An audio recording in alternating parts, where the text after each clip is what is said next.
Hello नमस्कार दोस्तों, कैसे हो? आशा करता हूँ अच्छे होंगे। मेरा नाम है अनिल गुप्ता। आप देखना शुरू कर चुके हैं 24/7। आज के सेशन में कुछ नया, कुछ अमेजिंग, जिसमें हमें आने वाली कॉम्पिटिटिव एग्जाम जहाँ पे भी मैथमेटिक्स पूछा जाता है, एसएससी की बात करें, रेलवे की बात करें, उन सभी परीक्षाओं को नस्ते नाबूद करने के लिए एक सीरीज शुरू करी गई है जिसे हम बोलते हैं टॉप 20।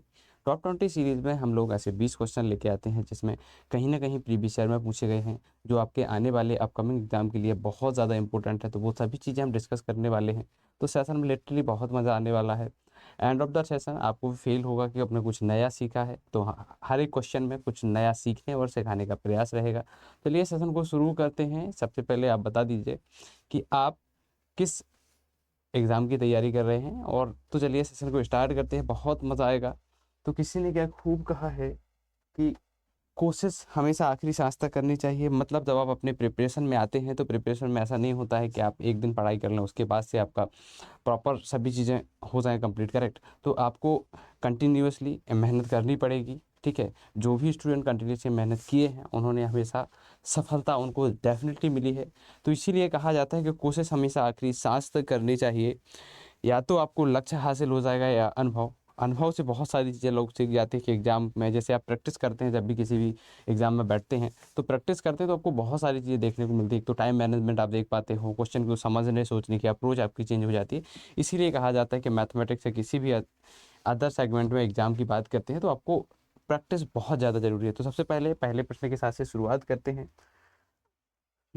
आपके सामने जो पहला प्रश्न आपकी स्क्रीन पे दिखने वाला है, पहले प्रश्न के साथ से शुरुआत करते हैं। लेकिन इससे पहले मैं आपको बता दूं, आप जब हर एक क्वेश्चन को सॉल्व करें तो आपकी थोड़ी सी उसको सोचने और समझने की एडवांस लेवल का की अप्रोच रखें। दूसरा एक और कि जब भी क्वेश्चन आप करें तो ध्यान से और आराम से करने की कोशिश। चलिए स्टार्ट करते हैं पहले प्रश्न के साथ। आपकी स्क्रीन पर पहला प्रश्न है कि 15% और 35% की छूट के साथ दो क्रमिक छूट, 15% और 35% की दो छूट के साथ हमें एक क्रमिक डिस्काउंट दिया जा रहा है, ठीक है। क्रमिक छूट मतलब इसको हम बोलते हैं सक्सेसिव डिस्काउंट बोलते हैं। तो हमें यहाँ पे सक्सेसिव डिस्काउंट का फॉर्मूला हमेशा याद आता है कि जहाँ पर हम लिखा करते हैं x प्लस वाई माइनस होगा एक्स वाई डिवाइड बाई 100 के, करेक्ट। तो इसको हम दो तरीके से निकाल सकते थे, एक तो हम इसको रेशियो मेथड से, दूसरा हम निकाल सकते हैं सक्सेसिव से। सक्सेसिव से सरल होगा, इसको हम देख के भी सॉल्व कर सकते हैं, क्योंकि 15 और x प्लस वाई की बात करते हैं माइनस होगा एक्स वाई डिवाइड बाई 100 के। तो आपको पता चल गया कि यहाँ पे सक्सेसिव क्या है, करेक्ट। तो यदि सक्सेसिव की हम बात करते हैं तो बहुत ही अमेजिंग सी बात आती है। क्या आती है कि जब आप एडिशन करते हैं 15 प्लस 35 का, 15 प्लस 35 का, तो आपके सामने माइनस करना होता है 15, माइनस करना होता है 15 गुना 35 आपको डिवाइड बाई 100 करेंगे जब आप, तो आपके सामने जो उत्तर निकल कर आएगा दोनों को ऐड करेंगे तो 50 आएगा। 50 में से आपको 5 से एक बार इसको काट सकते हैं हम लोग, 3 आ जाएगा, और यहाँ पे 20 आ जाएगा। फिर से 5 से काट सकते तो 4 आ जाएगा, 7 आ जाएगा। जब आप 35 में 7 का गुना 3 में करोगे, 21 में क्या करोगे, आप 4 से भाग दोगे, कम से कम 5 बार तो जाएगा ही, और फिर कुछ पॉइंट में आएगा। तो हम क्या कह सकते हैं कि हमारा जो 50 माइनस 5 कुछ भी पॉइंट में आया, तो हमें कम से कम हमारा आंसर क्या होगा, 44 के आसपास होगा। 44 के आसपास यदि होगा तो 44 पॉइंट कुछ होगा, मतलब एक ही ऑप्शन है 44.75 will be the correct answer. मतलब option number B will be the right answer. चलिए आगे बढ़ते हैं।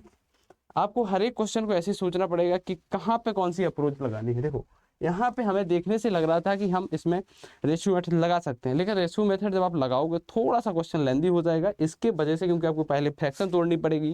फ्रैक्शन तोड़ने के बाद से आप इसको सही करोगे, ठीक है, बैलेंस करोगे, इसके बाद से आपको टाइम लग सकता है। इसीलिए यहाँ पे successive approach one of the best approach थी यहाँ पे, ठीक है। तो इसके वजह से हमने इस पे सक्सेसिव यूज की। चलिए आगे बढ़ते हैं अगले प्रश्न की तरफ।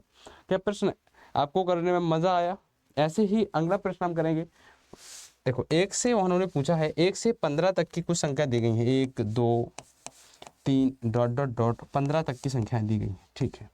उन्होंने क्या कहा है कि संख्याओं के वर्गों का योग उन्होंने पूछा है। हमें ध्यान देना है कि वर्गों का योग पूछा है या संख्याओं का योग पूछा है। यदि हमसे संख्याओं का योग पूछा जाता तो हम क्या लिखा करते थे कि n प्लस 1 डिवाइड बाई 2 लिखा करते थे, लेकिन यहाँ पे तो नहीं पूछा है। हमसे उन्होंने जो पूछा है, हमसे पूछा है कि वर्गों का योग, मतलब 1 का स्क्वायर प्लस 2 का स्क्वायर, जहाँ पे 15 क्या हुआ करता था, n हुआ करता था, करेक्ट। तो यहाँ पे उन्होंने हमसे पूछा है 1 का स्क्वायर, 2 का स्क्वायर, 3 का स्क्वायर, डॉट डॉट डॉट 15 का स्क्वायर तक उन्होंने पूछने की कोशिश करी है। 15 मतलब इसको हम n मान लेते हैं क्योंकि लगातार है।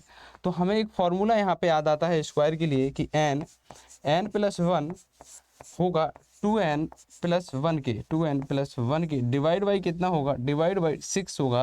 तो यदि हम इस फॉर्मूले में वैल्यू पुट कर देते हैं, 15 गुना करेंगे, हम 15 गुना करेंगे, 15 गुना करेंगे किसका, 16 करेंगे, 15 और 1 16 होता है, क्योंकि 15 का दुगुना 2 में करोगे आप तो आपके सामने जो आ जाएगा, आपके सामने जो आ जाएगा 15 दूनी 30 और 31/6 आ जाएगा। 3 से काटोगे 3 5 15 हो जाएगा, 3 का दुगुना 2 में, और यहाँ पे 2 से काटोगे 16 को तो 8 आ जाएगा। तो 40 गुना कितना, 31 हो जाएगा। जब 40 का गुना आप करोगे 31 में तो यहाँ पे 0 आ जाएगा, और 4 एकम 4 होता है, 4 × 3 = 12 होता है। तो क्या हम कह सकते हैं हमारा 1240 will be the correct answer, 1240 will be the correct answer. अगले प्रश्न की तरफ बढ़ते हैं, अगले प्रश्न की तरफ बढ़ते हैं। हमारा उत्तर, सही उत्तर क्या है, 1240 है। ठीक है, तो 1240 option number C will be the correct answer. अगले प्रश्न की तरफ हम बढ़ते हैं।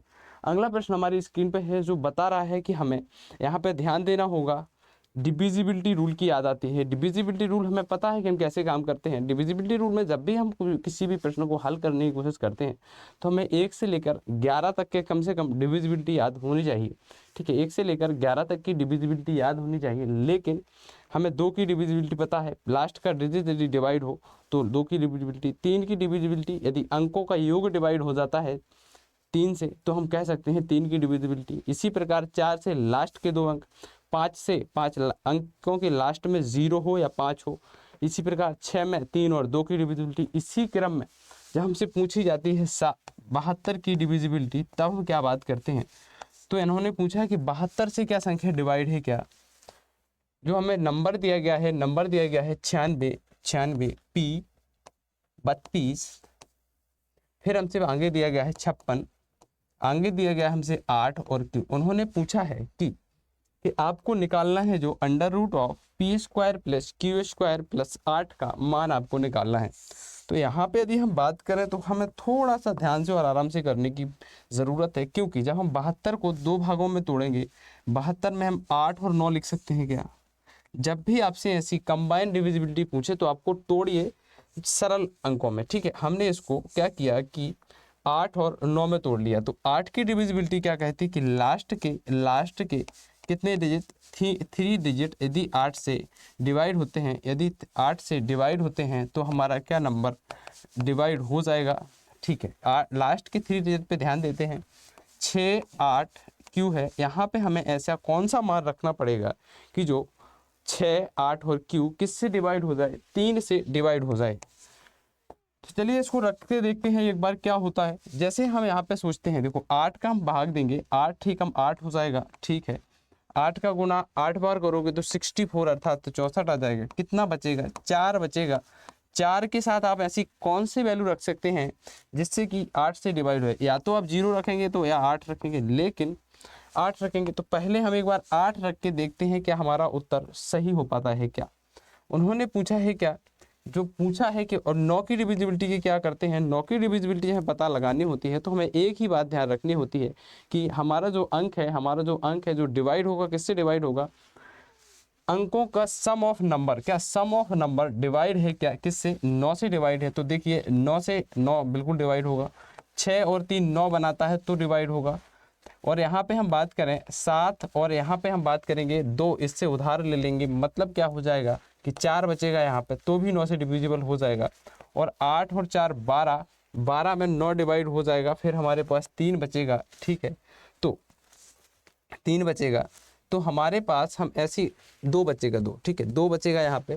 तो हम क्या ऐसा क्या मान रख सकते हैं P का, P हमने 8 लिया है, यहाँ पे हमारा कितना बचा था, यहाँ पे हमारे पास बचेगा 3, तो 8 3 11 हो जाएगा। 11 में से फिर 9 डिवाइड हो जाएगा, मतलब हमारे पास 2 बचेगा। तो हम क्या इसके बिहाफ पे क्या लिख सकते हैं, कि जो हम लिखेंगे P +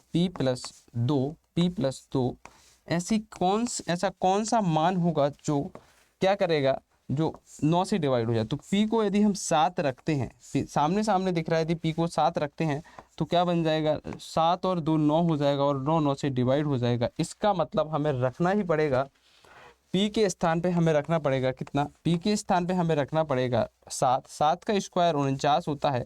डायरेक्टली कर देते हैं, q का स्क्वायर जो हमें पता चल गया था, 8 हमने लिया था पहले, तो 8 का स्क्वायर हम करेंगे, हमने यहाँ से 8 लिया था, ठीक है 8 लिया था, तो 8 का स्क्वायर करेंगे तो 64 अर्थात 64 हो जाएगा। प्लस 8 की बात हम करते हैं तो हमारे सामने जो उत्तर निकल कर आता है 8 4, देखो 8 9 8 17 4 21, 21 का 1 हासिल 2 आ जाएगी, और आप करोगे 6 4 10 2 12 अर्थात 121। जब 121 का आप स्क्वायर रूट बाहर निकालोगे तो 11 आपके सामने उत्तर निकल कर आ जाएगा, 11 आपके सामने उत्तर निकल कर आ जाएगा। तो option number A will be the correct answer. अगले प्रश्न की तरफ बढ़ते हैं। हर एक प्रश्न में करने में कुछ लग रहा है कि हम कुछ नया सीख रहे हैं, तो एक बार सेशन को लाइक कर सकते हो आप, ठीक है। चलिए अगले प्रश्न की तरफ। दो संख्याओं का योग 36 है, उनका मासा अर्थात हम जैसे मासा को हम बोला जाता है HCF, तथा हम लासा को LCM बोलते हैं, हमारे यहाँ लघुत्तम समापवर्तक हिंदी में बोला जाता है, इंग्लिश में, और मासा को महत्तम समापवर्तक के नाम से जानते थे, ठीक। तो इसकी यदि हम बात करते हैं, यहाँ पे उन्होंने बोला है कि दो संख्याएं हैं। जब भी आपसे ऐसा प्रश्न, थोड़ा सा दिमाग में रखिए, जब भी आप ऐसा प्रश्न पूछा जाता है तो आपको दो चीज़ें ध्यान रखनी होती है। तो उन्होंने 2 अंकों की बात करी है, ठीक है। 2 अंकों के लिए एक फॉर्मूला याद आता है हमें तभी, क्या आता है कि पहला अंक, इसे हम पहला नंबर गुना दूसरा नंबर बराबर होगा LCM गुना HCF के बराबर हो जाएगा। तो ये याद रखिए, ये आपका थोड़ा सा काम का है, ठीक है। और ऐसे प्रश्न को भी याद रखिए, जब आपसे नंबर की बात करें, जब आपसे नंबर की बात करें तो आपको संख्या जो माननी है, क्योंकि हमें 2 संख्याएं माननी पड़ेंगी। जब हम मानेंगे तो संख्या को जैसे A और B आप संख्या मानने वाले थे, लेकिन A और B ना संख्या मारकर मैं आपसे सजेस्ट करूंगा कि मासा, क्योंकि मासा क्या कहता है कि मासा एक ऐसा नंबर होता है, अर्थात HCF एक ऐसा नंबर होता है कि वह संख्याओं को, दी गई संख्याओं को खुद डिवाइड, दोनों संख्याओं को डिवाइड कर सकता है, या फिर दोनों संख्याओं में मासा अवेलेबल होता है, ठीक है। तो यहाँ पर लासा क्या होता है, लासा दी गई संख्याओं से डिवाइड होता है और मासा दी गई संख्याओं को डिवाइड करता है, करेक्ट।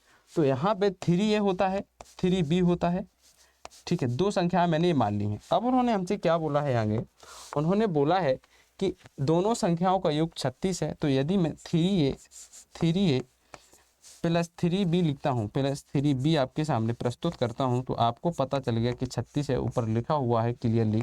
तो A प्लस B बराबर क्या मैं 12 लिख सकता हूँ, बिल्कुल लिख सकता हूँ, क्योंकि मैंने 3 कॉमन लिया था और यहाँ से 36 को मैं भाग दे दिया। इसके बाद से आगे एक और इक्वेशन बन रही है, जो बोला जा रहा है कि लासा और मासा है। तो क्या मैं यहाँ पे इस फॉर्मूला का भी यूज कर सकता हूँ। पहला नंबर मुझे पता है क्या है, पहला नंबर पता है कि 3A होगा, दूसरा नंबर 3B होगा, 3B होगा, बराबर होगा किसके, बराबर होगा किसके, LCM दिया गया है मुझे 105, और HCF की यदि हम बात करते हैं तो दिया गया है 3। तो हम 3 से एक बार 3 काट सकते हैं, 3 से हम 105 को काटेंगे तो A गुना B हमारे पास आ जाएगा, A गुना B जो हमारे पास आ जाएगा बराबर 35 आ जाएगा। तब क्या हम समझ गए कि हम कैसे थोड़ा सा सॉल्व करेंगे। अब हम यहाँ से, ये तो हमारे पास, अब हम लोग कैसे जा सकते हैं, दूसरा हमारे हिट एंड ट्रायल से जा सकते हैं कि यदि हमें कोई संख्या, इसके कोई ऐसा 2 फैक्टर कर लो कि जो हमें जोड़ने पर 12 दें, जोड़ने पर 12 की प्राप्ति हो और गुना करने पर 35 प्राप्त हो। 7 और 5 एकमात्र नंबर है, 7 और 5 एकमात्र नंबर है जो जोड़ने पे हमें क्या देगा, 12 देगा, और गुणा करने पर 35 देगा। उन्होंने क्या हमसे पूछा, हमने नंबर कौन कौन से लिए थे, 3A और 3B लिया था। तो 7 का गुना आप किस में करोगे, 7 का गुना आप 3 में करोगे तो 21 आपका पहला नंबर आ जाएगा। और आप दूसरे नंबर की यदि बात करते हो तो दूसरा नंबर 3 का गुना 5 में करोगे तो 15 आपके सामने जो निकल कर आएगा, दूसरा नंबर निकल के आएगा।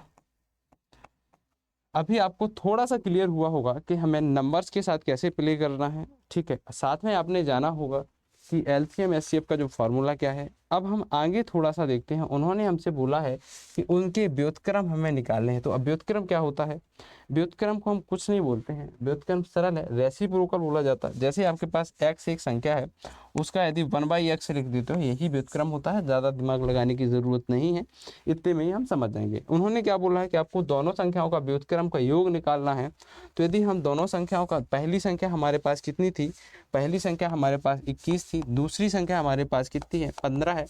21 का व्युत्क्रम 1/21 हो जाएगा, 15 का व्युत्क्रम 1/15 हो जाएगा। उन्होंने हमसे क्या बोला है? उन्होंने हमसे बोला है कि आप दोनों का एडिशन अर्थात सम निकालना है। तो हम 21 का एलसीएम लेंगे। तो हमें पता पहले ही दिया गया था एलसीएम, हमें याद है 105 था, 105 था एलसीएम। 105 होने की वजह से 21 का गुना 5 बार करोगे तो ऊपर 5 आ जाएगा। यहाँ पे आप करोगे 15 का 15 छक्का 90, 15 सत्ते 105 होता है। तो क्या मैं कह सकता हूँ 12/105 will be the correct answer? या इसमें से कुछ काटा पीटी हो सकती है तो काट सकते हैं हम। एक बार 3 से काट ले, 3 जो को 12 हो जाएगा, और 3 का गुना 3 बार करोगे, और 3 का फिर इसके बाद से आ जाएगा 3 यहाँ पे, और 3 के बाद से आप जब दोबारा से इसको करोगे तो आपके पास 3 तिरका 9, 3 पचे 15, 4/35 आपके सामने करेक्ट आंसर हो जाएगा। 4/35 will be the correct answer. तो क्या हम इन प्रश्नों को थोड़ा सा यदि हम स्पीड से देखते तो हम थोड़ा जल्दी कर लेते, थोड़ा सा हम स्पीड से देखते तो क्या जल्दी कर लेते। यहाँ पे option number C 4/35 will be the correct answer. देखो यदि हम थोड़ा सा ऐसा ही देखते, यदि क्वेश्चन को इतना सॉल्यूशन डिटेल में नहीं जाते, तो हमें फॉर्मूला पता था कैल्शियम गुणा एचसीएफ होता है। तो हम क्या कह सकते थे कि जब हम इसमें भाग देंगे तो हमारे पास ए बी बराबर कितना आ जाएगा? 35 आ जाएगा। ए प्लस बी बराबर 7 था, तो 7 गुणे 2 35 हो जाएगा, 7 गुणे 5 35 हो जाएगा। बस 35 से हम इसका रेसिप्रोकल अर्थात व्युत्क्रम निकाल लेते और हमें थोड़ा सा इसका आंसर जल्दी प्राप्त हो जाता। चलिए अगले प्रश्न की तरफ। आपके सामने अगला प्रश्न है आपकी स्क्रीन पर।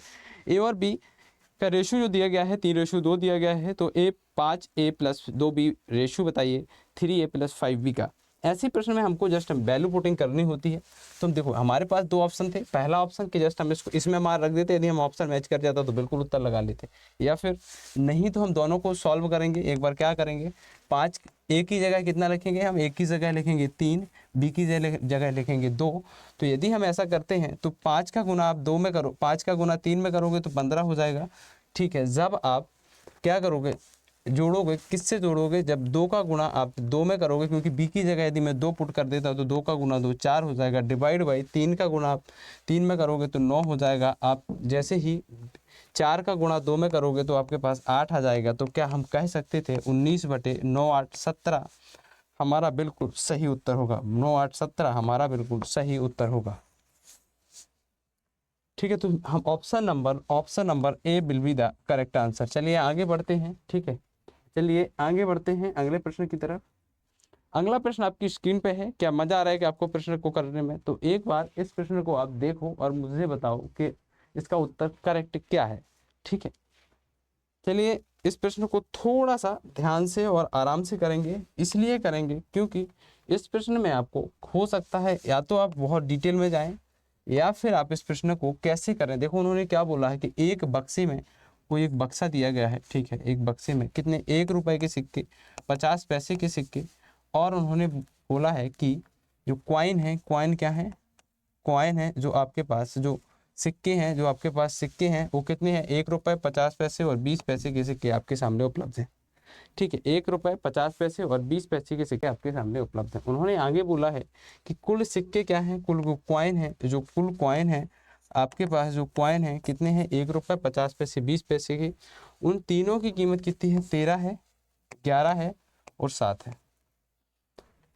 उनकी कीमत का अनुपात दिया हुआ है। ठीक है, मुझे पता नहीं है सिक्के कितने हैं, लेकिन उनकी कीमत का जो अनुपात है, कीमत का अनुपात दिया गया है 13, 11 और 7। ठीक है, अभी इस प्रश्न में हम क्या करेंगे, कीमत का उन्होंने अनुपात दिया है, बोला है कि आपके पास 420 सिक्के, कुल 420 सिक्के हैं। तो क्या मैं कह सकता हूं कि मुझे यदि इसको सिक्का बनाना है 50 को 1 रुपये, क्योंकि हमें पता है 1 पैसा, 1 रुपया बराबर कितना होता है? 1 रुपये की यदि हम बात करते हैं तो 100 पैसा के बराबर होता है। करेक्ट, 100 पैसा के बराबर 2 हो जाएगा, क्योंकि हमें 100 पैसा बनाना है, इसको गुना 5 करना है, ये भी 100 पैसा बन जाएगा। ठीक है, तो अब हमें पता चल गया है कि हम यदि इस प्रश्न को 13 रुपए बनेंगे, देखो क्योंकि 13 सिक्के होंगे, एक एक रुपए के, लेट्स सपोज 13 बनेंगे, ठीक है। एक्स में मान लेता हूँ क्योंकि हमारा रेशो दिया गया है। प्लस करेंगे 11 का गुना आप क्योंकि दो सिक्कों की जरूरत होगी कि 11 का गुना 2 में करेंगे तो 22x आ जाएगा, ठीक है। 7 का गुना 5 में करेंगे क्योंकि हमारे पास 100 पैसे चाहिए होते हैं, इसलिए हम 7 का गुना 5 में करेंगे तो 35x आ जाएगा। आपके सामने तीनों का एडिशन आप निकालोगे, जब तीनों का एडिशन 5 आएगा, 2 आएगा, ठीक है, और 3 आएगा, 2 3 5 5 10 हो जाएगा, ठीक है, 10 आ जाएगा।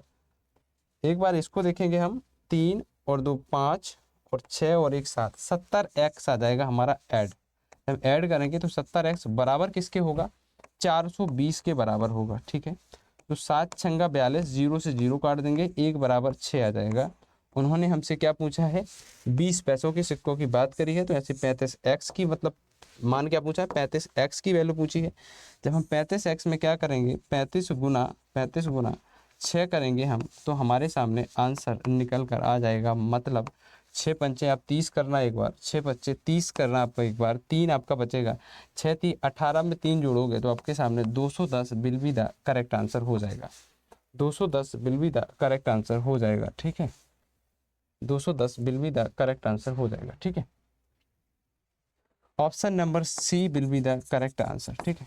अगले प्रश्न की तरफ बढ़ते हैं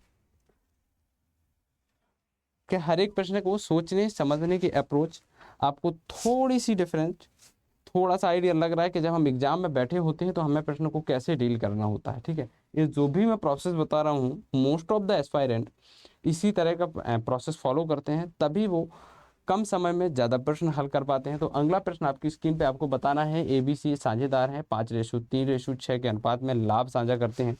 यदि लाभ का हिस्सा उनका कितना है, 1,92,380 है, तो ठीक है। हमें पता है कि जब हम किसी साझेदारी का हम क्वेश्चन करते हैं, पार्टनरशिप का क्वेश्चन करते हैं, तब हमें क्या चीज़ें याद रखनी होती है कि जो भी हमारा इन्वेस्टमेंट होगा वही हमारे प्रॉफिट का रेशो होगा। यहाँ पे ऑलरेडी प्रॉफिट का रेशो दिया गया है, उन्होंने दिया है A, B, उन्होंने दिया है C, क्या दिया गया है, 5 दिया है, 3 दिया है और 6 दिया है, ठीक है।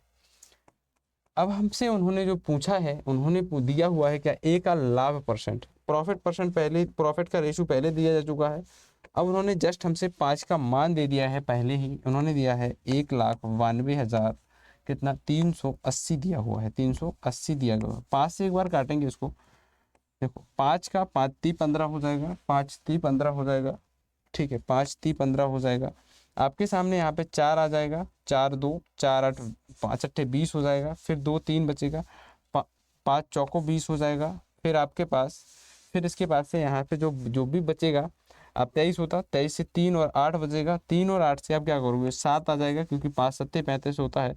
फिर आपके पास 3 और 0 बचेगा तो 5 6 30 हो जाएगा। मतलब उन्होंने पूछा है क्या, एक का मान कितना आ गया, एक की वैल्यू मान लीजिए आपके पास इतने, उन्होंने पूछा है 6 का, तो इसमें 3 8 4 7 6 का गुना करेंगे आप, तो 6 का गुना आप पीछे देख सकते हैं, 6 से 36 आ रहा है। यदि ऑप्शन में एक ही यूनिट डिजिट ऐसा है, यूनिट डिजिट से हम जा सकते थे, यूनिट डिजिट यूडी लिख देते हैं शॉर्ट में, यूनिट डिजिट से हम जा सकते थे, तो ऐसे में हमारा option number D will be the correct answer हो जाता, हमें पूरा सॉल्व करने की भी ज़रूरत नहीं है। तो कभी कभार आपको कैसे सॉल्व करना पड़ेगा, जब आप प्रश्नों का सॉल्यूशन करेंगे, जब आप एग्जामिनेशन में बैठे होंगे, तो आपको कभी कभार जैसे ही हमें उत्तर पता चलता है, क्योंकि जो हमारे वनडे एग्जाम्स होते हैं वहाँ पे जस्ट इजी ऐसे क्वेश्चन पूछे जाते हैं जहाँ पे ऑप्शन दिए जाते हैं, करेक्ट। तो ऑप्शन दिए जाते हैं तो उनमें आपको ध्यान रखना होगा कि आप कैसे प्रश्न को सॉल्व करें। अगला प्रश्न आपकी स्क्रीन पे है, आपको बताना है कि Ram's income is greater than Shyam's income by 20% then the percentage by which Shyam is income is less than Ram's income is. मतलब राम की आय श्याम की आय से 20% अधिक है, तो श्याम की आय कितनी परसेंट कम होगी किसकी आय से, राम की आय से। तो उन्होंने क्या पूछा है कि राम की आय श्याम की आय से कितना अधिक है। मैं मान लेता हूं कि राम की आय श्याम की आय से कितना अधिक है। ये श्याम भाई साहब हैं, ये श्याम भाई साहब हैं, ये राम भाई साहब हैं, ठीक है। उन्होंने हमें दिया है कि राम की आय, हमें यहाँ थोड़ा सा ध्यान देना होता है कि राम की आय 20% अधिक है किसकी आय से, श्याम की आय से। श्याम की आय यदि मैं 100 मान लेता हूँ तो राम की आय मुझे 120 माननी ही पड़ेगी। अब मैं हो गया हूँ मजबूर। करेक्ट। उन्होंने पूछा है श्याम की आय राम की आय से कितनी कम है, तो मतलब यहाँ पे मुझे सीधा सीधा दिख रहा है कि 20 कम है। अब परसेंटेज में 20 को बताना है। श्याम की आय 20 कम है, किससे पूछा है? राम से पूछा है, तो 120 से है। कितना कम है? गुना में 100 करेंगे तो हमारे पास इसका फिर उत्तर आ जाएगा। 0 से 0 काट देंगे। एक बार यहाँ पे हम काट सकते थे, किससे? हम इससे काट सकते थे 4 से। 4 का गुना 3 में करोगे, 3 चौको 12, 20। 50 बटे कितना आ जाएगा? 50/3 हमारे पास आ जाएगा। यदि हमें ऐसा ऑप्शन मिलता है तो उसको टिक करेंगे, नहीं तो फिर और थोड़ा सा भाग देंगे। ठीक है, 3 का गुना एक बार करेंगे। ठीक है, 3 का एकम 3 आ जाएगा, 2 और 0 आ जाएगा, 3 छंग 18 हो जाएगा। 3 एकम 3, 2 0, 3 छंग 18, मतलब 16 वाला कोई उत्तर है। यदि हमें एक ही ऑप्शन इसमें दिख रहा है कि जो 16 से स्टार्ट होता है, तो option number A will be the correct answer. Option number A will be the correct answer. हम टिक करेंगे और अपने प्रश्न में आगे बढ़ जाएंगे। हमें पूरा प्रश्न सॉल्व करने की यहाँ पे ज़रूरत नहीं है। चलिए आगे बढ़ते हैं अगले प्रश्न की तरफ। यदि सेशन में मज़ा आ रहा है, क्वेश्चन सॉल्व करने में अच्छा लग रहा है, तो एक बार अपने दोस्तों के साथ सेशन को शेयर जरूर करें। अगले प्रश्न की तरफ। अगला प्रश्न आपकी स्क्रीन पर है। अगले प्रश्न में हम देख पा रहे हैं कि दिव्या ने 3 लाख, थोड़ी सी बस कैलकुलेशन का ध्यान रखिए, सरल क्वेश्चन से में से एक क्वेश्चन है। 3,50,000 रुपए की एक कार खरीदी और उन्होंने क्या किया कि 4,35,000 रुपए में बेच दी, तो हमें सीधा सीधा कुछ प्रॉफिट मिला होगा। जब हम 4 लाख रुपए में 4,35,000 में बेची गई है, कितने? 4,35,000 में बेची गई है, तब हमें पता चला, क्या पता चला? जब हमने 4,35,000 में बेची, तब हमें पता चला कि हमने जो खरीदी थी, कितने की खरीदी थी? 3,50,000 रुपए की खरीदी थी। ठीक है, 4,50,000 में बेच दी है और 4,35,000 में बेच दी है, 3,50,000 की खरीदी। तो फायदा हम देखते हैं सबसे पहले, जब भी हम अपने यहाँ पे कुछ काम करते हैं कि पापा ने बोला कि बेटा क्या करना है आप, कि 100 रुपये ले जाओ और क्या करो, 90 रुपये का पेट्रोल डला देना। इसके बाद से जो भी आपका पैसा बचे, या फिर आप, उन्होंने बोला 100 का ही डला दें, लेकिन आपने क्या किया, 90 रुपये का पेट्रोल डला लिया और आपने बचा लिए कितने? 10 रुपये बचा लिए, तो आपका वो क्या है? प्रॉफिट है। सबसे पहले कुल में से हम जो बचाते हैं अपने पास पैसा, उसी को हम प्रॉफिट बोलते हैं। ठीक है, जो हमें बच जाता है। यहाँ पे हम प्रॉफिट की यदि हम बात करते हैं, तो प्रॉफिट की यदि हम बात करते हैं, तो यहाँ पे जो आएगा प्रॉफिट 0 0 0 0। ठीक है, यहाँ पे भी एक बार 0। आप जैसे 5 में से 5 आ जाएगा और 13 में से आप 5 घटाओगे तो आपके सामने 8 आ जाएगा। मतलब 85,000 का नेट प्रॉफिट हुआ है हमें। कितने पे हुआ है? 35,000 पे हमने इन्वेस्टमेंट किया था। मतलब जब भी हम प्रॉफिट या लॉस की बात करेंगे, तो हम अपने सीपी पे बात करते होते हैं, कॉस्ट प्राइस पे बात करते होते हैं, लाभ या हानि की। ठीक है, तो यहाँ पे इस प्रश्न में ये सीपी के रूप में कंज्यूम हो रहा होगा। ठीक है, गुना 100 करेंगे, परसेंटेज निकालना है। इसके वजह से 3 जीरो से 3 जीरो काट सकते थे। ठीक है, 3,50,000 था, 1 जीरो फिर भी बचा हुआ, इसको काट सकते थे। अब 885 क्या करेंगे? 85 को यदि हम क्या करते हैं, यदि हम डिवाइड करते हैं 35 से, तो हमारे पास एक बार 5 से काट लीजिए। ठीक है, 5 से हम काटेंगे तो 5 7 35 आ जाएगा। और यहाँ पे 17 पंचे 85 होता है, तो यहाँ पे कितना आ जाएगा? 17 आ जाएगा, 17 आ जाएगा। ठीक है, आप एक बार 1700 को जब आप कैसे करोगे, 17 को आप जब इससे डिवाइड करोगे, तो आपके सामने यहाँ पे एक ही जीरो था। ठीक है, एक ही जीरो था हमारे पास, क्योंकि 2 जीरो नहीं थे, एक ही जीरो था यहाँ पे। ठीक है, एक ही जीरो था, इसके वजह से यहाँ पे 8500 बचा था। ठीक है, 8500 को यदि हम 170 को 7 से डिवाइड करते हैं, 170 को 7, 17 पंचे 85 होता है, इसलिए हम 7 से डिवाइड करते हैं, तो हमें 7 एकम 7 और 7 दूनी 14 लिख पाएंगे। ठीक है, बिल्कुल लिख पाएंगे। फिर इसके बाद 3 और 0 बचेगा, 7 चौक 28 भी लिख पाएंगे। तो 24 से या तो हमारा शुरू होने वाला आंसर होगा, जो 24 से शुरू हो रहा होगा उसी को हम करेक्ट उत्तर मानेंगे। तो हम क्या कह सकते हैं कि जो हमारा करेक्ट आंसर होगा 24 स्टार्टिंग में है, तो ऑप्शन नंबर बी ऐसा एकमात्र ऑप्शन है कि 24.3 विल बी द करेक्ट। फिर से हमें इसको ज़्यादा प्रॉपर सॉल्व करने की बिल्कुल भी ज़रूरत नहीं थी। ठीक है, क्योंकि उन्होंने बोला ही है कि दशमलव के एक स्थान तक और ऑप्शन भी अलग अलग दिए, तो ये तो वैसे कतई नहीं हो सकते थे। ठीक है, तो एक option number B will be the correct answer. आगे बढ़ते हैं, क्या आगे चलें क्या? ठीक है, इस प्रश्न का उत्तर आप दीजिए कि ABC एक काम को 30 दिन, 40 दिन और 50 दिन में कर सकते हैं। One of the easy question और हर एक एग्जाम में कहीं ना कहीं टपक पड़ता है। तो एक बार ऐसे प्रश्न को सॉल्व करने में हमें थोड़ा सा इस प्रश्न को ध्यान से और आराम से करने की ज़रूरत होती है। क्यों? क्योंकि ये बारी बारी वाला प्रश्न है कि मतलब आपके 3 दोस्त थे, आपने बोला कि तीनों एक साथ जाएंगे तो वहाँ पे ज़्यादा टाइम पास होगा। तो आपने बोला कि आज आप जाओ काम पे, कल मैं जाऊँगा, परसों मैं जाऊँगा। तो अकेले अकेले काम जाएंगे तो काम ज़्यादा करने की कोशिश रहेगी। इसी ऐसा ही एक प्रश्न है। प्रश्न में बोला जा रहा है कि ए है, बी है और सी है। काम कुछ दिया गया है। क्या दिया गया है? काम। जो काम दिया गया है आपके सामने, काम दिया गया है, काम जो दिया गया है आपको बताना है इस प्रश्न में कि जो आपका काम है क्या है। काम है जो आपका जो होगा ए, बी और सी। 30 दिनों में काम कर लेते हैं, 40 दिनों में काम कर लेते हैं और कितने, अगला 50 दिनों। हम इनका एलसीएम लेते हैं। एलसीएम क्यों लेते हैं? कुछ काम में मानना पड़ता है। मतलब टोटल काम कितना था, टोटल वर्क की बात करते हैं यहाँ पे। तो मैंने लेट सपोज इसका एलसीएम लेंगे जब हम, तो 3 चौक 12, 12 25 60, मतलब 600, सॉरी एलसीएम आएगा। ठीक है, एलसीएम आएगा 600। एलसीएम 600 आएगा जब आप अब हमसे क्षमता निकालने की कोशिश करेंगे। जब हमें क्षमता पता है, इफ़िशियंसी क्या होती है, इफ़िशियंसी क्या होती है या क्षमता क्या होती है, जब हम क्षमता की बात करते हैं तो क्षमता हमें निकल कर आती है कि कुल काम, टोटल वर्क होगा, जो टोटल वर्क टोटल टाइम में से डिवाइड करेंगे। टीटी को टोटल टाइम लिख दिया है और टोटल वर्क लिख दिया है, यहाँ पे इफिशियंसी लिख दिया है शॉर्ट में। ठीक है, जब हम बात करते हैं 600 को डिवाइड करेंगे किससे, 30 से, तो हमें क्या निकल कर आ जाएगी, किसकी, ए की क्षमता, अर्थात क्षमता निकल कर आ जाएगी ए की। तो ए की जो क्षमता हमारे सामने आएगी, ए की जो क्षमता आएगी, 3 दूनी 6, 20 आ जाएगी। ऐसे ही हम बी की निकालने की कोशिश करेंगे। 600 में 40 का भाग देंगे तो हमारे पास आए, 600 में 40 का भाग देंगे तो 15 आ जाएगा क्या। और जब हम 50 में 600 का भाग देंगे तो 12 आ जाएगा, क्योंकि 12 25 60 होता है। तो हमें ए बी सी की क्षमता निकल कर आ गई। अब उन्होंने क्या पार किया है कि बारी बारी से काम की बात करी है। बारी बारी से काम करा मतलब 3 दिनों, पहले दिन कौन गया होगा, ए गया होगा पहले दिन। दूसरे दिन कौन गया होगा, दूसरे दिन जो गया होगा, पहले दिन ए गया होगा, पहले दिन ए गया होगा। दूसरे दिन कौन गया होगा, दूसरे दिन जो हमें गया होगा बी गया होगा। तीसरे दिन यदि हम बात करें तो सी गया होगा। ठीक है, बिल्कुल सही है, सही जा रहे हैं क्या। ठीक है, तो यदि 3 दिनों में कितना काम हमें पता चल गया है कि पहले दूसरे तीसरे 3 दिनों में कितना काम हो पा रहा है, तो 3 दिनों में कितना काम हो पा रहा है, 3 दिनों में कितना काम हो पा रहा है, 47 अर्थात 47 काम हो पा रहा है।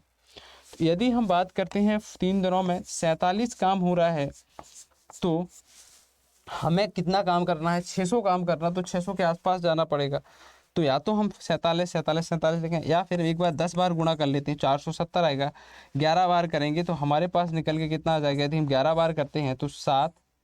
अब मैं गुणा क्यों कर रहा हूँ, गुणा इसलिए कर रहा हूँ कि हमें पता चल जाए कि वास्तव में काम कितने। यदि हम डायरेक्टली भाग देंगे तो यहाँ पे डेज में ऊपर नीचे हो जाएगा। ठीक है, इसके वजह से हम यहाँ पे क्या करते हैं कि एक बार 11 बार में नहीं हो रहा है, तो 47 गुना 12 बार, यदि 12 दिन लगातार काम करेंगे ये लोग, क्या 47 गुना 12 करते हैं, 12 बरसा 84 होता है। बरसा 84 की 4 आ जाएंगी, आपके पास हासिल 8 आ जाएगा। और बरचौक 48 करोगे, 48 में 8 आपके पास आ जाएगा, बरचौक 48 और 8 उसमें आप जोड़ोगे तो 8 8 8 8 16 56, 564 आपके सामने निकल के आ जाएगा। मतलब 12 दिनों में यदि तीनों लोग बारी बारी से काम करते हैं तो 3 दिन में हो रहा था, 3 दिनों में एक दिन का काम मैंने ओवरऑल माना था। इसलिए यदि हम 12 का करेंगे तो 36 दिनों में कितना काम हो पा रहा है, 36 दिनों में यदि ओवरऑल हम काम निकाल लें तो हो पा रहा है कितना, 564। 37वें दिन कौन गया होगा, 37वें दिन ए गया होगा, ए ने 20 काम किया होगा। 37वें दिन ए गया होगा, ए ने 20 काम किया होगा। ठीक है, तो ए ने 20 काम किया होगा 37वें दिन, तो अब 36 प्लस 1 दिन हो गया। देखो अभी कितना फिर भी जरूरत है, 14, 4 हो जाएगा और 8 मतलब 584। अब 37वें दिन कौन गया होगा, 37वें दिन कौन जाएगा, 37वें दिन जाएगा, देखो 36 हो गया, 37 हो गया। 38वें दिन कौन जाएगा, बी जाएगा और 15 काम कर कर आएगा। ठीक है, अब कितना टोटल काम हो गया, 5 9 9। अभी एक काम करना जरूरी है और 38 दिन खत्म हो गए हैं, 38 दिन खत्म हो गए हैं। ठीक है, अब 38 दिन में एक ही काम बचा है, सी जाएगा, एक काम करेगा, 12 काम करता है। तो क्या मैं कह सकता हूँ 38 दिन का 1/12 भाग, मतलब दिन के 1/12वें भाग में काम करके आ जाएगा। तो उत्तर क्या हो जाएगा, 38 सही, 1/12 will be the correct answer. Option number A will be the right answer. अगले प्रश्न में बढ़ते हैं, अगले प्रश्न में बढ़ते हैं।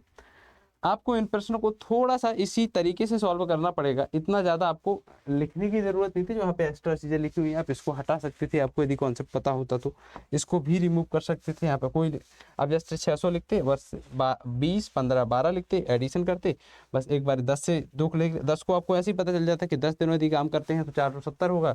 11 12 का एक बार ट्राई करते, ट्राई करने जैसे ही मैच हो जाती वैल्यू आप उत्तर निकाल के अगले प्रश्न की तरफ बढ़ जाते, क्लिक करके आगे प्रश्न। अगले प्रश्न है आपके सामने कि 2 पाइप दिए गए हैं ए और बी किसी टंकी को क्रमशः 15 और 12 घंटे 15 और 18 घंटे में भरते हैं। यदि दोनों पाइप को एक साथ खोल दिया जाए तो पाइप टंकी कितने दिनों में भर जाएगी। सेम कॉन्सेप्ट पे काम कर रहा है प्रश्न। जो हम यदि अभी हम पहले टाइम एंड वर्क की बात कर रहे थे तब हमें पता चल रहा था कि तो चला के हमें एलसीएम लेना होता है। लेट सपोज ए पाइप है, बी पाइप है, ठीक है, बी पाइप है।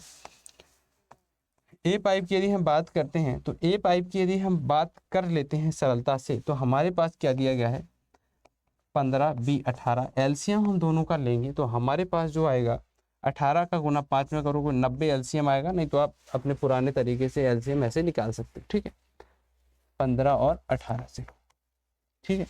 तो 90 आप करोगे एक बार, जब आप 90 करोगे 15 का गुना 6 बार करोगे, 6 क्षमता आ जाएगी पाइप ए की और 18 पंचे 90 क्षमता आ जाएगी पाइप बी की, ठीक है। पाइप बी की क्षमता जो आ जाएगी क्या 5 आ जाएगी, पाइप ए की। दोनों काम मिलाकर यदि एक साथ करते तो 11 करते हैं। यदि 90 काम करना है 11 की स्पीड से तो हमें पता हो जाएगा 11 8 88 हो जाएगा। तो 8 वाला ही कोई आंसर आ जाएगा, ठीक है, क्योंकि 11 8 88 2 बचेगा, 2 सही 11। क्योंकि से यहाँ पे हम कैसे निकालते हैं जब हम बात करते हैं सही बटा की, तो सही बटा में ऊपर हम जो भी शेष बचा होता है वो लिखते हैं और जिससे भाग दिया जाता है वो नीचे लिखते हैं। मतलब option number D will be the correct answer. अगले प्रश्न की तरफ बढ़ते हैं। क्या प्रश्न सरल था, आपने किया। चलिए अगले प्रश्न की तरफ आपकी स्क्रीन पे है। एक प्रश्न दिया गया है कि a sum of money is invested at simple interest for 7 years at the rate of interest per annum if the interest rate is increased by 8%। हमें पता है साधारण ब्याज के कॉन्सेप्ट में हमें एक ही बात याद रखनी होती है कि साधारण ब्याज में हर एक साल बराबर ब्याज लगता है, करेक्ट। यदि बराबर ब्याज लगता है तो हमें पता चल जाती हैं चीज़ें कैसे। जब बराबर ब्याज लग रहा है उस देखो हमारे पास एक तो वही पुराना वाला तरीका है पीआरटी से हम करें, ठीक। हमें पता है कि 7 वर्ष के लिए उसका साधारण ब्याज निवेश किया जाता है। यदि ब्याज की दर क्या है 8% बढ़ जाती है, हमें कोई मतलब नहीं है कि पुरानी ब्याज दर क्या थी, लेकिन हर साल बराबर 8% बढ़ रही है और 7 वर्षों तक बढ़ रही है, तो क्या मैं कह सकता हूँ 56% कुल मिला के बढ़ रही होगी। और 56% का मान हमें दिया गया है 2240। कितना 2240। यदि हम इसको 8 से काट देते हैं तब, क्योंकि हमें 100% की वैल्यू निकालना है तो पहले एक का मान निकालना पड़ेगा। तो 2240/56 आप करोगे, 8 से हम काटते थे तो 8 से हमने ट्राई किया, 8 का गुना 7 बार करोगे, 8 7 56, 8 दूनी 16 हो जाएगा। आपके सामने 6 और 4 बचेगा तो 8 64 हो जाएगा 0।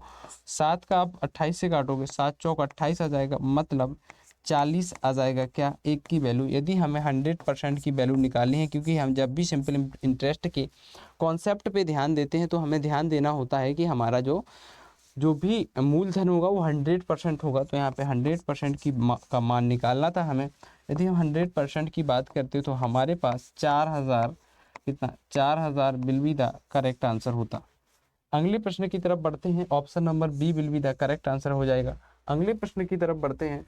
तो आपने क्या ऐसे प्रश्न को सोचा था, इसी तरीके से सोचना है जब आप एक एग्ज़ाम सेंटर में बैठे हों, जब आप अपना एग्ज़ाम दे रहे हों, तो आपको अप्रोच यही होनी चाहिए कि कम से कम समय में क्या किया जाए, कम से कम जो समय में अपने प्रश्न को हल करने की कोशिश करी जाए। अगले प्रश्न की तरफ बढ़ते हैं। अगला प्रश्न आपकी स्क्रीन पे है। आपको बताना है कि एक निवेशित राशि चक्रवृद्धि ब्याज 3 वर्षों में कितनी हो जा रही है। 3 वर्षों में जो हो जा रही है 8500 हो जा रही है और 4 वर्षों में जो राशि हो रही है 9520 रुपये हो जाती है। तो आपको बताना है कि रेट ऑफ इंटरेस्ट क्या होगा हर एक साल का, हर एक वर्ष का आपको इंटरेस्ट मतलब जो परसेंटेज ऑफ रेट रही होगी प्रति वर्ष क्या रही होगी, आपको ये बताना है। तो इसमें कुछ ज़्यादा हमें प्रॉब्लम कोई कुछ नहीं थी, सरल प्रश्नों में से एक था। देखो 3 साल का उन्होंने हमें बताया है कि जो हो रहा है 8500 मतलब 8500। उन्होंने हमसे ये भी बताया है कि 4 साल की यदि आप बात करते हो तो 4 साल का हमने आपको दे के रखा हुआ है 520।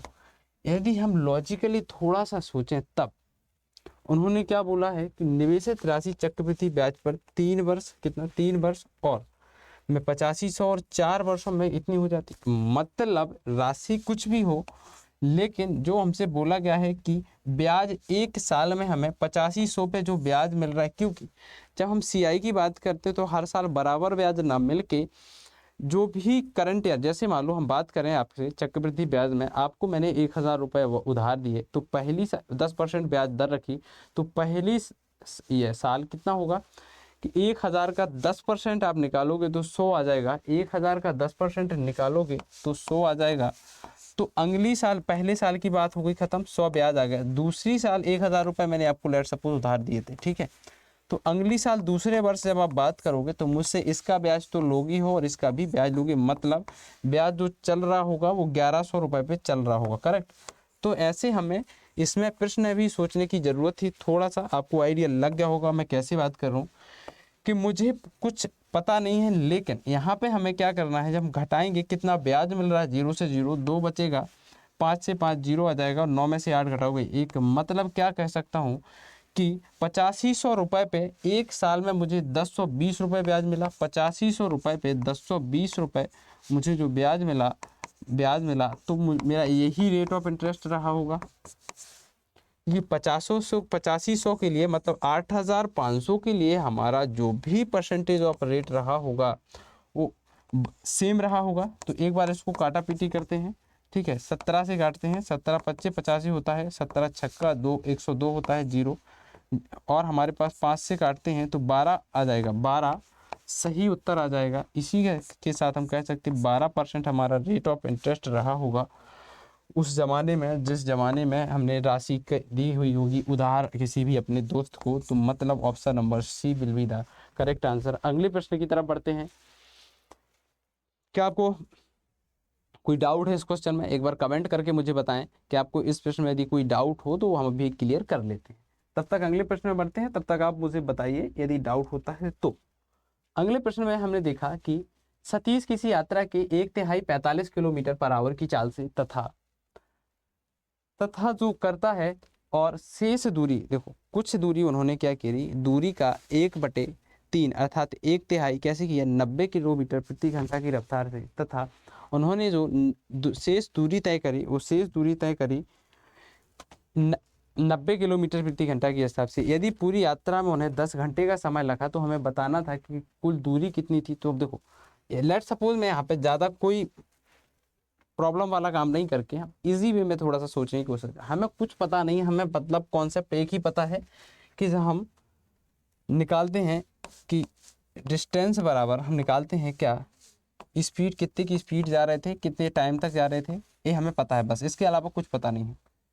अब हम अपने इस तरीके से इस क्वेश्चन को सॉल्व करते हैं। उन्होंने बोला है कि किसी हमें दूरी भी पता नहीं, लेट सपोज दूरी डी थी, क्या थी, दूर डिस्टेंस डी थी, डी का कितना 1/3 कैसे चले 45 किलोमीटर प्रति घंटा की स्पीड से। क्या लिख सकते हैं? बिल्कुल लिख सकते हैं।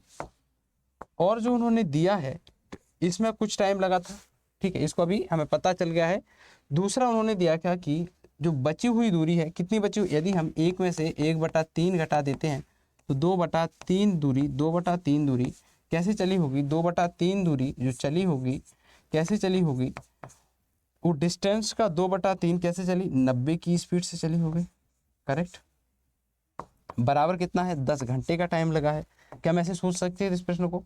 अभी हम इसको आसानी से सॉल्व करें तो हमारे पास जो एलसीएम आएगा वो 90 आ जाएगा, ठीक है। इसको हम d/3 रखेंगे तो 2 आ जाएगा, तो क्या हो जाएगा, ऊपर हो जाएगा क्या, जब हम इसको इजी करेंगे थोड़ा सा तो यहाँ पे d/3 होगा, d/3 होने से 45 का गुना 2 बार होगा, मतलब ऊपर आ जाएगा 2d/3, 90 से 90 यहाँ पे भी गायब हो जाएगा।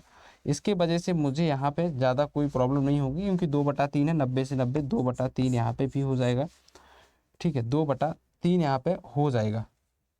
टी बराबर कितना आ जाएगा 10 आ जाएगा।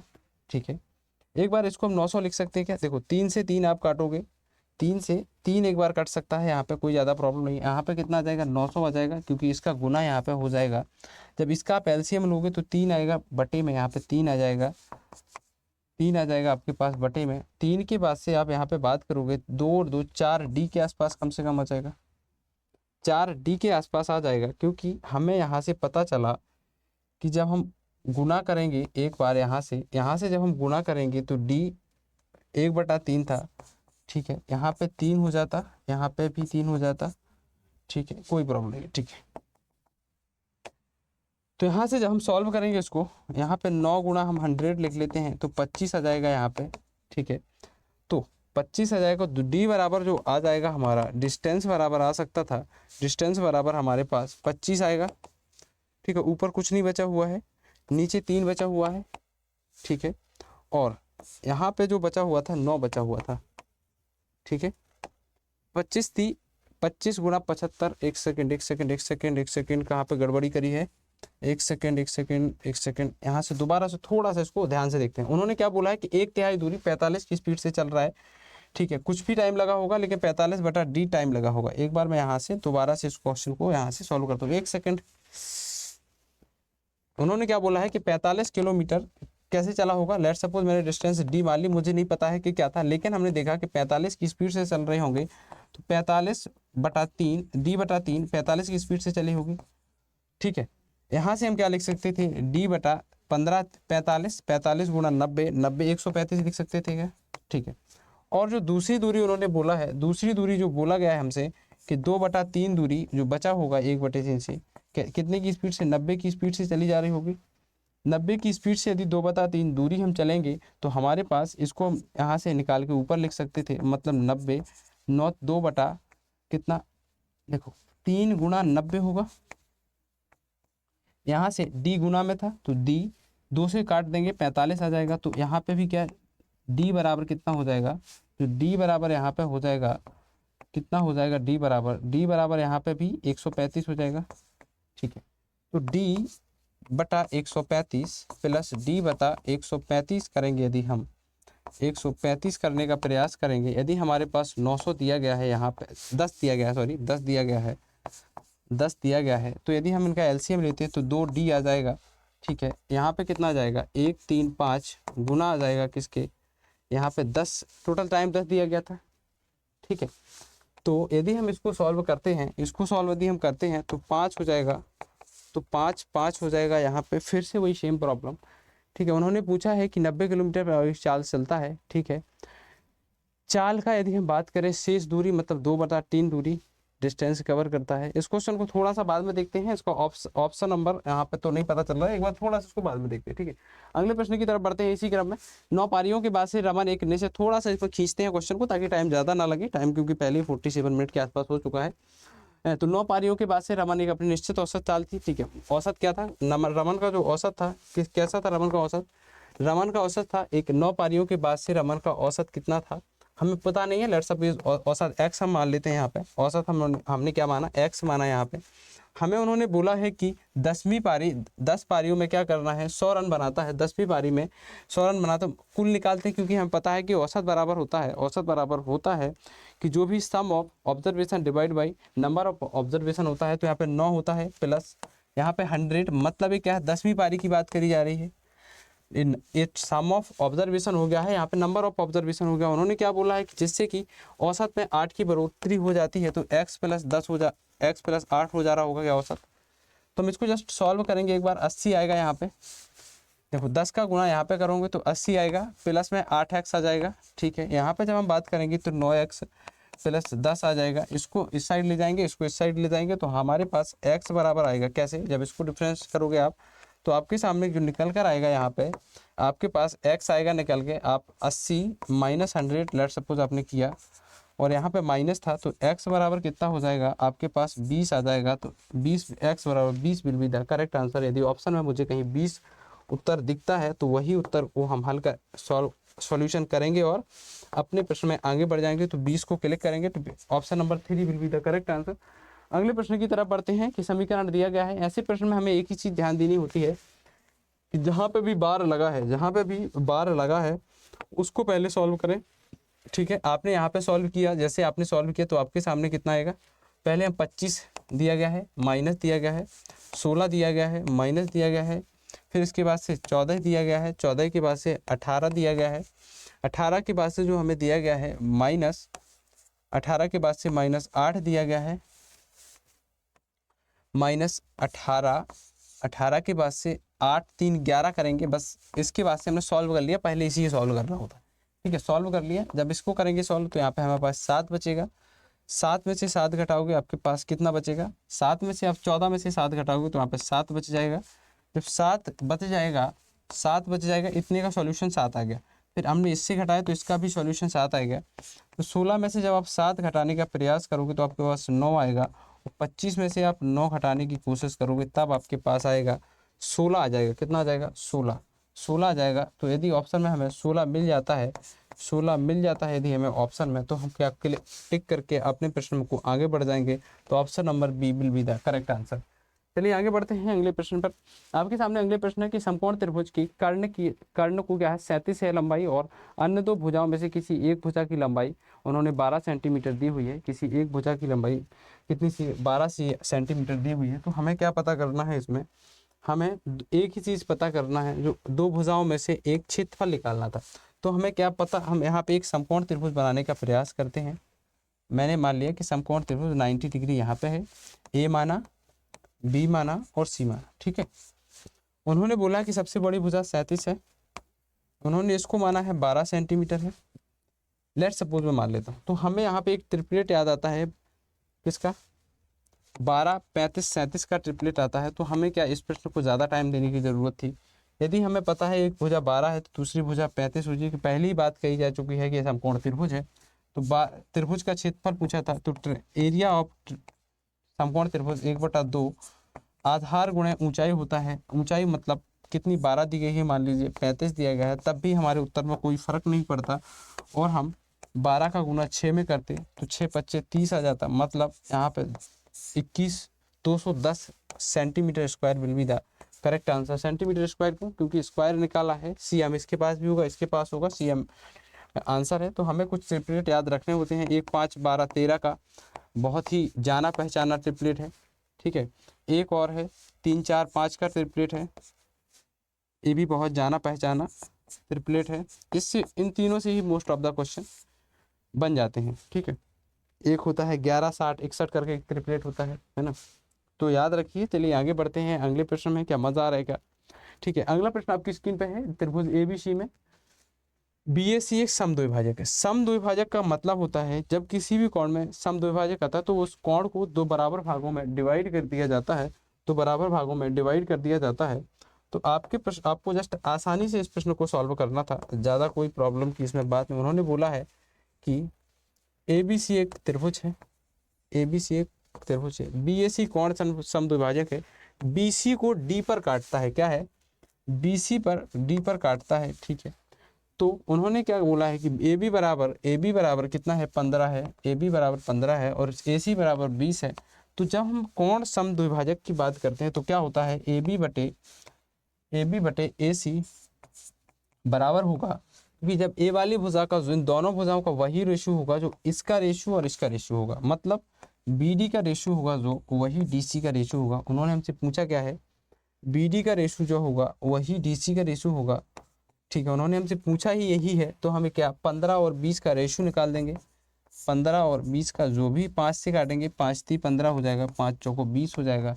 तो बी डी बटे जो डी सी आएगा, बी डी बटे डी सी आ जाएगा हमारे सामने 3:5। क्या 3:5। तो 4:5 नहीं, 4:3 नहीं लगाएंगे हम, 3:4 लगाएंगे, क्योंकि ऑप्शन कंफ्यूज कर सकते थे। अगले प्रश्न में बढ़ते हैं। हर एक प्रश्न को ध्यान से और आराम से करने की कोशिश है।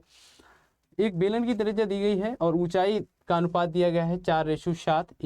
इसका आयतन जो दिया गया है, इसका आयतन दिया गया है 28 16। ठीक है, हमें जो त्रिज्या और ऊंचाई, बेलन की त्रिज्या लेट सपोज r मान लेते हैं और ऊंचाई h मान लेते हैं। तो त्रिज्या 4 दी गई है, ऊंचाई 7 दी गई है। ठीक है, उन्होंने जो आयतन दिया गया बेलन का, हमें आयतन याद होना चाहिए, पाई आर स्क्वायर एच होता है। पाई आर स्क्वायर एच होता है क्या, बेलन का आयतन। बेलन का आयतन की यदि हम बात करते हैं, बेलन का आयतन जो होगा, क्या होगा बेलन का आयतन, पाई आर स्क्वायर, एच हम लिख देते हैं एक बार, पाई 22/7 होता है। ठीक है, बस हमें उन्होंने क्या दिया हुआ है खुद ही 2800 कितना दिया हुआ है, 16 दिया हुआ है, 16 दिया 2816 दिया हुआ है, 2816। यदि हम बात करते हैं पाई का मान उन्होंने रखने के लिए बोला है क्या, 22/7 को पाई रखिए। ठीक है, आर स्क्वायर जैसा का तीसरा, लेकिन हम यहाँ से क्या, उन्होंने हमसे त्रिज्या पूछी हुई है, तो क्या हम यहाँ पे जो निकालेंगे आर का मान, एच का मान आर के फॉर्मेट में लिख सकते हैं, बिल्कुल लिख सकते हैं। तो हम क्या, एच को यहाँ पे उठा के ले आए, एच को यहाँ पे उठा के ले आए। उन्होंने किसकी विकसा दिया है, त्रिज्या कितनी है, त्रिज्या और ऊंचाई का रेशो क्या दिया है, त्रिज्या और ऊंचाई का रेशो उन्होंने हमें दिया है 7 और 4। यदि हम एच का मान आर के रूप में लिखते हैं तो हम क्या लिख सकते हैं कि 7r/4 बराबर कितना हो जाएगा, एच बराबर 7r/4 लिख सकते हैं क्या। इसको थोड़ा सा ध्यान से समझिए, ठीक है, क्योंकि यहीं पे सब गेम प्ले हो जाएगा। जब आप इसको थोड़ा सा अपने तरीके से लिखने की कोशिश करेंगे तब आपके पास क्या आएगा, आप जैसे ही इसको लिखेंगे तो 7r/4 बराबर हो जाएगा किसके, 2816 के। बस आप अपनी काटा पीटी कर लीजिए, 7 से 7 कट जाएगा। ठीक है, और यहाँ पे 4 आ जाएगा। एक बार 22 से काटने का प्रयास करते हैं, 22 से यदि काटते हैं कि देखो 22 से यदि काटते हैं हम तब तो हमारे पास एक ही यहाँ पे आता है ऑप्शन, 22 से कम 22 आएगा। ठीक है, 22 के बाद से यहाँ पे 6 और 1 बचेगा, 22 दूनी 44 हो जाएगा। ठीक है, थोड़ा सा लेंथी जा रहा है, एक बार 2 से काट के देख लीजिए, ठीक है, ताकि समझ आ जाए हमें आराम से। यदि हम इसको काटते हैं कैसे, यदि हम 2 से काट लेते हैं तो 2 आ जाएगा यहाँ पे। ठीक है, यहाँ पे 11 बचेगा। ठीक है, 11 को आप काटोगे तो 11 दूनी 22 हो जाएगा, 11 5 55, 11 छक्का 66 गुना 2। ठीक है, हम क्या, अब हमें निकालना है यहाँ पे आर का गुना 3 से करोगे तो आर क्यू बराबर आ जाएगा, कितना आ जाएगा, 256 गुना 2 हो जाएगा। 256 होता है किसका, 16 का स्क्वायर, 16 का स्क्वायर होता है, लेकिन हमें क्यूब में चाहिए आंसर। तो यहाँ पे देखो 16 गुना 2, तो आपको पता है 8 इसके पास होगा, एक 8 इसके पास होगा, इसके पास 2 होगा। मतलब क्या मैं लिख सकता था 8 गुना 8, मतलब एक 8 बाहर निकल के आ जाता, एक 8 बाहर निकल के आ जाता, क्योंकि 8 का क्यू यहाँ पे बन रहा होता है। तो क्या मैं कह सकूँ आर बराबर 8 हो जाएगा। Option number A will be the correct answer. एक बेलन की त्रिज्या और ऊंचाई का अनुपात वाला क्वेश्चन हो गया है। ऐसे इस प्रश्न को सॉल्व करिए। थोड़ा सा यदि आपको पता होता फॉर्मूला तो कुछ लिखने की जरूरत नहीं थी, सीधा वैल्यू पुटिंग पे जाते। जब भी आप मेंसुरेशन 2D और 3D की बात करते तो formula one of the most important चीज़ों में से एक आती है। अगला प्रश्न आपकी स्क्रीन पे है, कॉस स्क्वायर 67 और कॉस स्क्वायर 23 की वैल्यू दी गई हमें, तो उन्होंने पूछा है क्या होगा। तो हमें यहाँ पे एक फॉर्मूला याद आता है, फॉर्मूला बेस्ड क्वेश्चन था। ठीक है, ज़्यादा ध्यान देने की ज़रूरत नहीं थी। जब हम कॉस स्क्वायर ए प्लस कॉस स्क्वायर बी करते हैं बराबर 1 होता है, कब, जब ए प्लस बी बराबर 90 होता है। तो मुझे ऐसे ही दिख गया था कि यहाँ पे इन दोनों को योग करोगे तो 90 आ जाएगा। तो यहाँ पे मैं option number 3 will be the correct answer, एक आंसर हो जाएगा। ऐसे ही एक फार्मूला और होता है, एक आप एक याद रखिए। ठीक है, एक क्वेश्चन एक होता है कभी कभार साइन 2 थीटा का आपसे पूछ लेता है क्वेश्चन फार्मूला, तो 2 sine theta cos theta multiply by cos theta. एक फार्मूला और पूछ लेता है, आप नोट कर सकते हैं अपनी कॉपी में इन फार्मूलाज को, वो बार बार पूछे जाने वाले फार्मूला से। एक होता है और साइन स्क्वायर ए प्लस साइन स्क्वायर बी बराबर भी एक होता है, जब क्या हो 90 हो, ए प्लस बी बराबर 90 हो। तो ये फार्मूलाज आप थोड़ा सा याद रखिए। ठीक है, साइन 2 थीटा बराबर 2 साइन थीटा कॉस थीटा होता है। ठीक है, आपको वो सर्वसमीकाएं भी याद होगी, सर्वसमीका भी याद रखिए। ठीक है, तो आपका अभी क्या और प्रश्न बचे हुए हैं, हाँ नहीं, ठीक है, एक प्रश्न इसमें बचा हुआ है जो हम बात कर रहे थे, कौन से प्रश्न की, जो हमारा प्रश्न बचा हुआ था यहाँ पे एक टाइम 15 घंटे के लिए, तो हमने कर लिया था। एक प्रश्न इसमें बचा हुआ है time spend speed and distance का क्वेश्चन। ठीक है, उन्होंने बोला है कि किसी यात्रा में 1/3 45 किलोमीटर, ये आप प्रश्न अब आप करके लाएंगे, उसको अपने होमवर्क के रूप में आप ले लीजिए। ठीक है, अभी मैं इस प्रश्न को आज सॉल्व नहीं करते हैं, इसको अगली क्लास में हम सॉल्व करने की कोशिश करेंगे, क्योंकि प्रश्न भी ईजी क्वेश्चन है, प्रश्न है हार्ड नहीं है। ठीक है, वहाँ पे कैलकुलेशन के वजह से थोड़ा सा मिस्टेक हो गया है, इसके वजह से प्रश्न का सही सॉल्यूशन नहीं आ रहा है।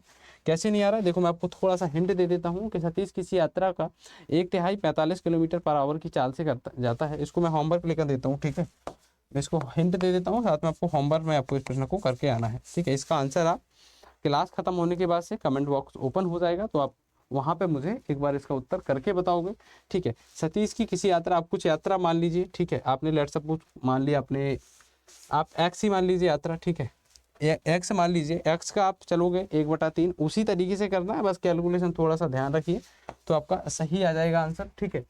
तो आशा करता हूँ कि सेशन में आपको बहुत मजा आया होगा, कुछ नया सीखने और सिखाने का प्रयास रहा है। तो थैंक यू सो मच, मिलते हैं किसी नए सेशन में नए इंटरेस्टिंग टॉपिक के साथ। कल इसी समय आपको मिल जाएगा सेम सेशन, जहाँ पे हम टॉप 20 क्वेश्चन डिस्कस करेंगे। हर एक क्वेश्चन इंपॉर्टेंट है, हर एक जो भी मैं क्वेश्चन ला रहा हूँ टाइप वाइज ला रहा हूँ, ठीक है। तो टाइप वाइज इसलिए ला रहा हूँ ताकि आपका रिवीजन प्रॉपर हो पाए और आपके सभी टाइप कंप्लीट हो पाए। तो यदि सेशन अच्छा लगा हो तो आपके साथ, अपने दोस्तों के साथ शेयर ज़रूर करें। साथ ही सेशन को लाइक कर सकते हैं, चैनल को सब्सक्राइब कर सकते हैं और हमारे अड्डा 24/7 के एप्लीकेशन को इंस्टॉल कर सकते हैं, जहाँ पे आपको PDF नोट्स वगैरह उपलब्ध हो जाएंगे। और यदि आप पेड कोर्सेज की बात करें तो पेड कोर्सेज भी वहाँ पर उपलब्ध हो जाएंगे। तो आपको मिलते हैं किसी नए सेशन में नए अमेजिंग टॉपिक के साथ, नए मुस्कुराहट के साथ। जय हिंद, अपनी पढ़ाई में लगे रहिए और जो भी आपका एग्जामिनेशन है एक बार मुझे कमेंट बॉक्स में आपका एग्जाम बताइए, किस एग्जाम की तैयारी आप करें। तो जय Hind, thank you so much.